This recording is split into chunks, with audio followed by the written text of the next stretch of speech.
अंतर्राष्ट्रीय छात्रों की संख्या में कमी के बाद अमेरिकी विश्वविद्यालयों के फिनांसेस लड़खड़ा गए हैं। उनकी वित्तीय ढांचे हिलने लगे हैं।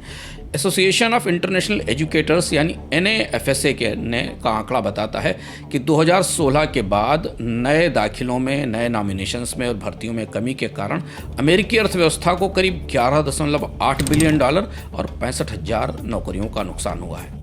2025 तक विश्वविद्यालयों ने करीब 4 बिलियन डॉलर की ट्यूशन इनकम गंवाई है और 48,000 नौकरियां कम होने वाली हैं।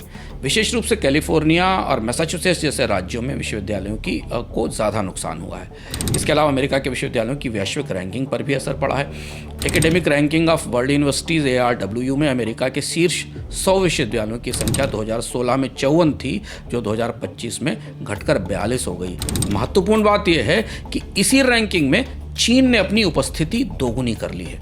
2024 में 7 अमेरिकी विश्वविद्यालय ARW की जो टॉप 20 लिस्ट है उससे बाहर हो गए और उनकी जगह कौन आया? उनकी जगह आया सिंघुआ, ऑक्सफोर्ड और ETH ज्यूरिख। अमेरिका में सबसे बड़ी दिक्कत छोटे सार्वजनिक कॉलेजेस की हैं जो आउट ऑफ स्टेट शुल्क पर निर्भर हैं और वहाँ विदेशी छात्र पढ़ते हैं। फीस न होने के कारण और छात्रों की कमी के कारण इन विश्वविद्यालयों के भविष्य पर भी सवाल उठ रहे हैं। अंतर्राष्ट्रीय छात्रों की कमी और ताजे बदलावों के बाद अमेरिका की जो धुरी है ना, अमेरिका की जान है अर्थव्यवस्था की, वो बुरी तरह टूटी है और वो है रिसर्च यानी अनुसंधान की क्षमता।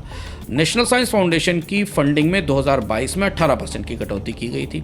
इसके बाद वो प्रयोगशालाएं सबसे ज़्यादा प्रभावित हुई जो अंतर्राष्ट्रीय छात्रों के और अंतर्राष्ट्रीय टैलेंट पर निर्भर थी, जो आकर वहाँ शोध करते थे और अमेरिकी अर्थव्यवस्था को नई तकनीकें देते थे।